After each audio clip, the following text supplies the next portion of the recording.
My name is Gabriel Gasque. I am head of outreach at protocols.io, and we will be talking with Danelle Agnew about her lab protocol article entitled "A GIS Workflow for the Identification of Corridors of Geomorphic River Recovery Across Landscape."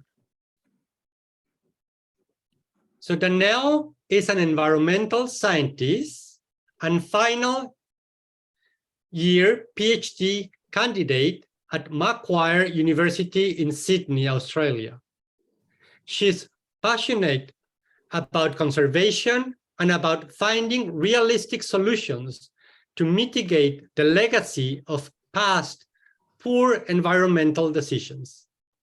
Her current research focuses on analyzing regional scale fluvial corridors, prioritizing for river rehabilitation, on quantifying the cost benefit of working with recovery in river management, and on developing, in partnership with industry, effective engagement and communication tools and strategies for changing the philosophy and the practice in catchment management. In her free time, Danelle enjoys hiking, kayaking, swimming, wild spaces, and anything outdoors. So Danelle, thank you so much for giving us the opportunity to discuss your paper and the associated protocol. Thanks, Gabriel, for the opportunity. So to begin with, can you briefly explain what the protocol is about, how to use it, and why it is relevant? So this protocol is probably a bit different to some of the other ones that are, a lot of the other ones that are hosted on protocols.io. It gives a simplified GIS workflow to analysing catchments where there are corridors of geomorphic river recovery, where they occur or identifies where they could be built. It uses an open access database to give non-technical GIS users who are working in river management the ability to quickly and efficiently obtain information to assist them in their catchment scale rehabilitation prioritisation. It's a first step for them. This work is being undertaken as part of Australian Research Council linkage grant at Macquarie University in Sydney, Australia, with our industry partners Landcare Australia and Hunter Local Land Services. So my question is, like, why is there anything published along these lines before? And if that is the case, so what was the motivation to optimize this specific protocol? So there are lots of databases out there with lots of information, comprehensive information. And the issue is that, say, in my particular field, people working in river management, it's an overwhelming amount of information. And so what our aim was to help filter this information to make it quicker and easier for river managers to identify where they need to do their rehabilitation. And so what we wanted to use was publicly available information, which is quite comprehensive in our particular area. In Australia, we have this excellent river styles database, which characterises all the streams in our state on their condition and the recovery potential. And it's a lot of information. And so this protocol was developed to help these river managers quite easily filter that information to find where they need to do their work. And what was the motivation to have the protocol peer-reviewed by in this case, by PLOS ONE? Well, the motivation was really to give it credibility. The river managers, want to see that there's academic rigor, that it's evidence-based information. And so by writing this paper and creating the protocol and submitting it to PLOS ONE, we were able to facilitate that peer review and to give the work the credibility that it needed. And how did the feedback that you received from the peer reviewers shape the final version of the protocol? So can I just give you a bit of background, Gabriel? Absolutely. So the database that this work is based on has been, is open, again, it's open access, and it's quite comprehensive. And a paper was published in PLOS ONE 2 years ago now, which explained how this database was developed, what it could be used for, you know, the many different uses that it could be applied to by river managers, other stakeholders such as landowners, councils, etc.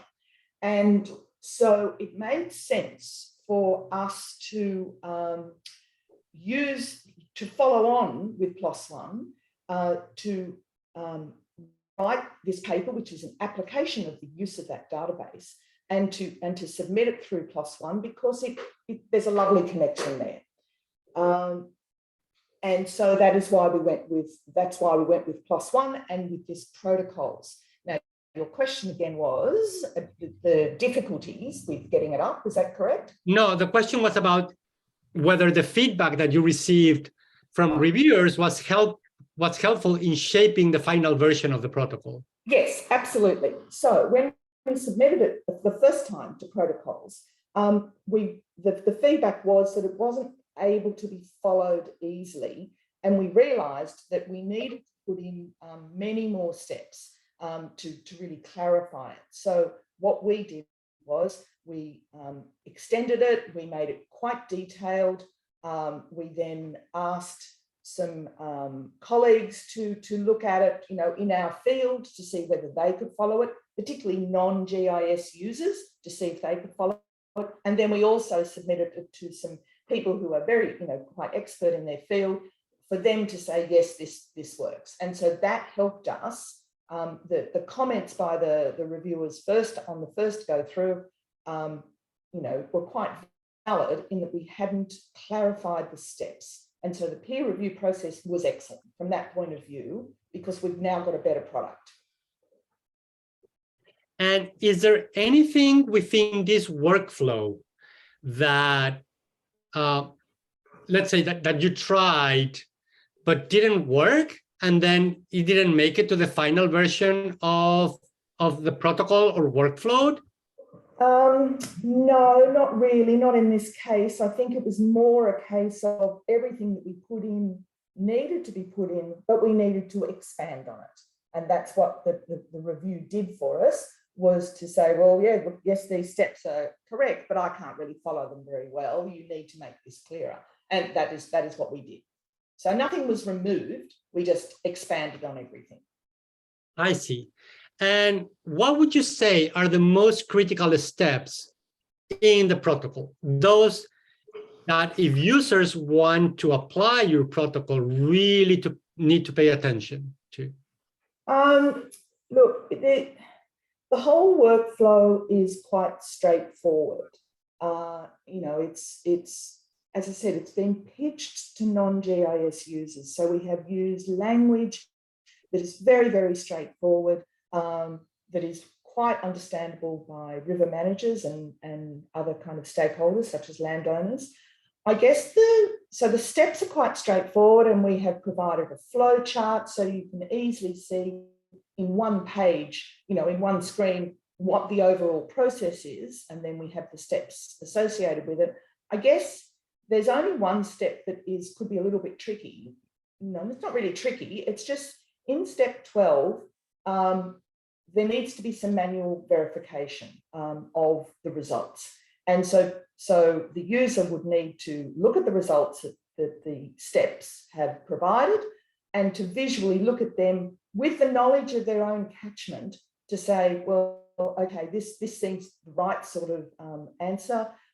There may be some minor issues with elevation, because we used a coarse DEM, and that's never going to be a perfect tool to use.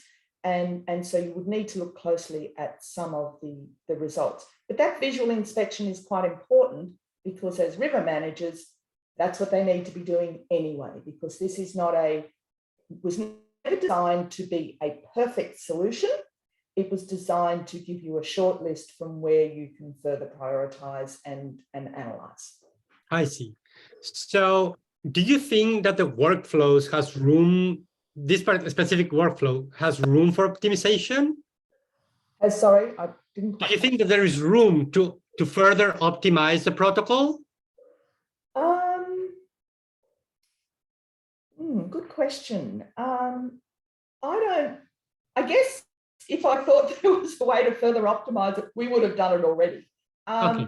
I think, look, I don't think so. I think what people can do, though, is to, you know, that manual, in this step 12, where there is the manual adjustment, that needs to be done anyway as a river manager. So it's part of the process. The previous steps are the ones that work, and they should identify the connections that the river connections that people wish to make. I suppose, you know, people could try a different DEM. That might make an improvement, but we found we needed to put one in that was readily available. Publicly readily available. If a particular user has a different one, well, then they could adjust their process. And that is something that the user can do rather than us doing in the protocol itself, you know, in terms of adjusting the protocol. I don't yet see where it can be further optimized, but I welcome feedback. You know, if someone else can tell me how we can further optimize it, happy to do so. Thank you. Yes. And now, like, again, moving away now from the specifics of the protocol, I would like you to tell us what has been the significance of publishing this protocol as a peer-reviewed article for your career. Okay, so I look at it from my career more broadly because I see the benefit has been for both me and our team at Macquarie Uni. The protocol is a major output for this Australian Research Council project, funded project on river recovery at Macquarie Uni. So it really, it shows how this particular database, or any database with polyline data, can be utilised. The important thing is this corridor research and the data set that goes with it and the protocol have been accepted to a New South Wales government website. And that is because it's peer reviewed. And this website is it's a major, for our state government, it's a major environmental data website called SEED. I have to read it. The Central Resource for Sharing and Enabling Environmental Data in New South Wales. So this now is available for anybody in the state to look at. They can look up the results of the protocol because it will show the connections that we have found using the protocol. It also has a link to the protocol. And so that means that the protocol is now an extension outside of the academic paper, and it improves the external impact of the protocol and making the research available even more for people, which is really important. You know, we want other end users to run scenarios of their own. And so it extends the possible impact of the protocol and the use of it in river management. So for me, you know, personally, yes, it's great. It's good, it's published, but it's also really important as part of this project. Really, really important. And we needed it to be peer reviewed. The other thing I'd say, and this is not so much for my career, but I think the protocols.io is a really excellent way of, and an innovative way of communicating with people. It's quite, you know, it's quite nice to read them, you know, like I found I was reading other protocols for interest to see how they did things. And so like, I really like the platform. And so for me, it's nice to be associated with protocols.io. It is fantastic to hear that.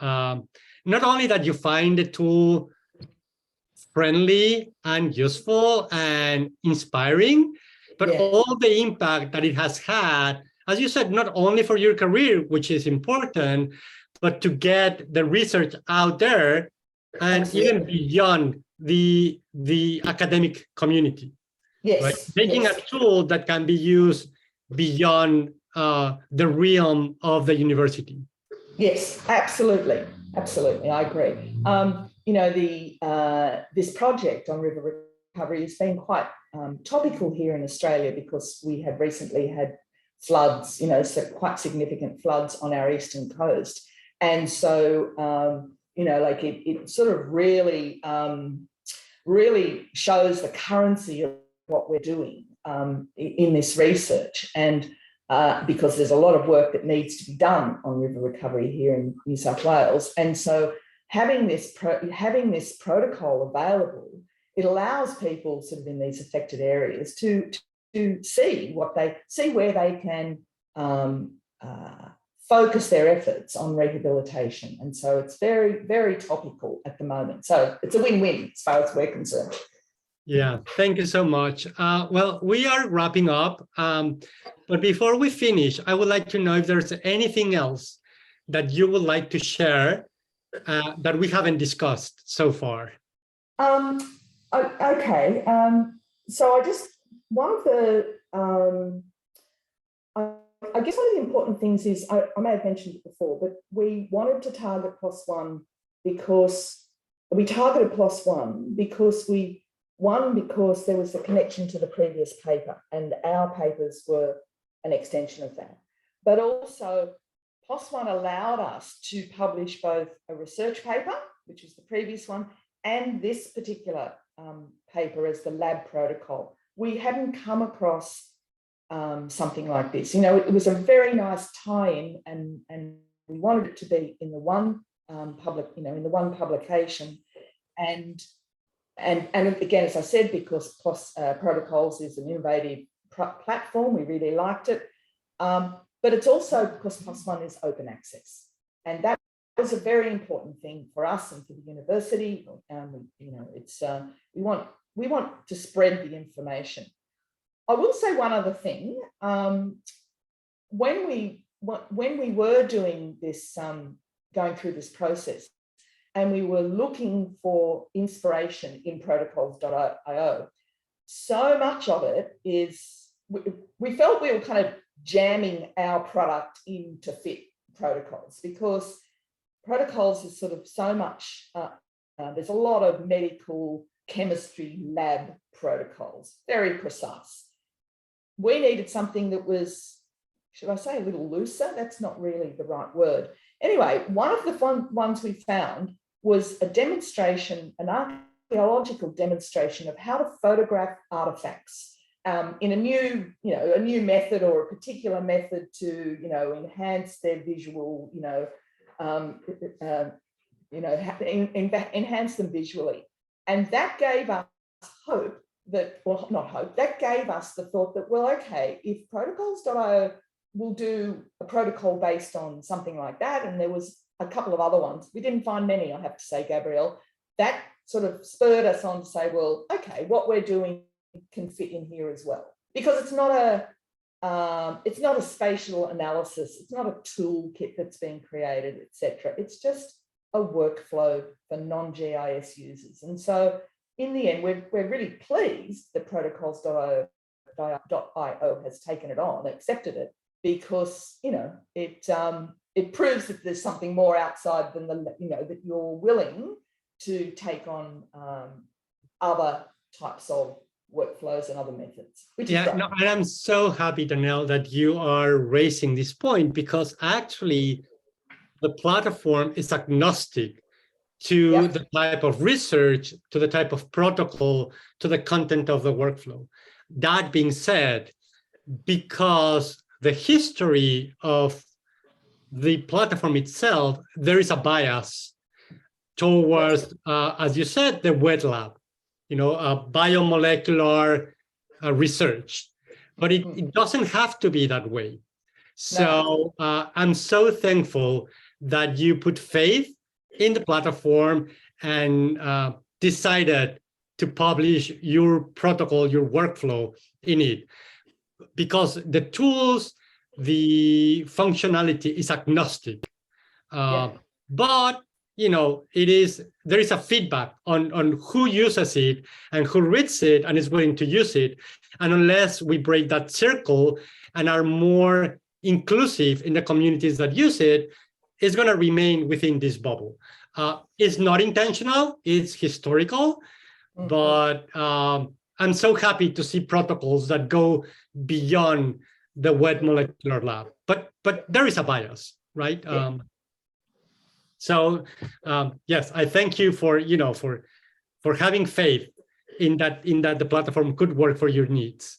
Well, thank you, Gabriel. I mean, we were a bit, when it took a while to find enough examples that gave us confidence that what we were doing would work.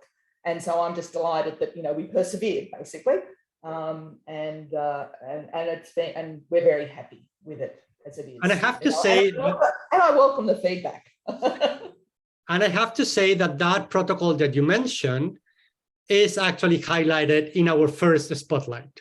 Yeah.